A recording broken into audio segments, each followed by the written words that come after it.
చాలా సంచలనమైన కేసు అయింది ఇది. దానిలో చంద్రబాబు నాయుడు గారు కూడా అరెస్ట్ అయ్యారు. ఈ కేసు ఆంధ్రప్రదేశ్ ప్రభుత్వం పెట్టిన కేసు కాదు. ఇది ఒరిజినల్గా కేంద్ర ప్రభుత్వం ఈడీ దర్యాప్తు చేసి కేసు పెట్టింది. దీని మీద ఆ స్కామ్లో ఉన్న కొంతమంది కొన్ని కంపెనీల ప్రతినిధుల ఆస్తులు కూడా జప్తు చేశారు. ఈ కేసు మూలాలు చంద్రబాబు నాయుడు గారి కార్యాలయం దాకా ఉన్నాయని ఆధారాలతో సహా వాళ్లే బయటపెట్టారు. ఈ కేసులో పక్కదారి పట్టిన డొల్ల కంపెనీలకు వెళ్లిన నిధుల నుంచి సాక్షాత్తు తెలుగుదేశం పార్టీ ఆఫీసు సంబంధించిన అకౌంట్లోకి నిధులు వచ్చినాయని కూడా ఆ రోజు ఈడీఏ తేల్చింది. అలాంటి కేసుని నిన్న చంద్రబాబు నాయుడు గారు ఎత్తేసుకున్నారు.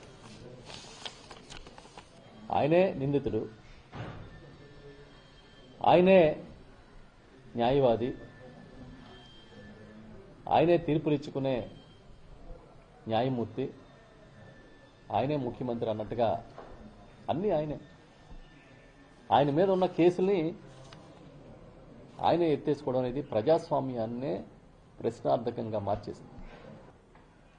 అవినీతి జరిగింది అని కేంద్ర దర్యాప్తు సంస్థలు తేల్చి, ఆనాటి ప్రభుత్వం ఉన్న సిఐడి తేల్చి ఆధారాలతో సహా కేసు పెడితే మిస్టేక్ ఆఫ్ ఫ్యాక్ట్స్ అని చెప్పి కేసులన్నీ ఎత్తేస్తున్నారు. మీరు దోష నిర్దోషాన్ని తేలాల్సింది కోర్టుల్లో కదా. కానీ మీ దర్యాప్తు సంస్థల్ని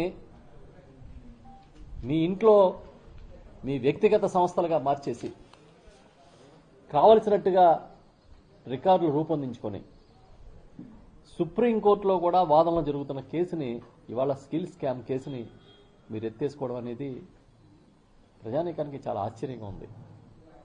ఇది మీకు మీరు ఇచ్చుకున్న కానుక సంక్రాంతికి.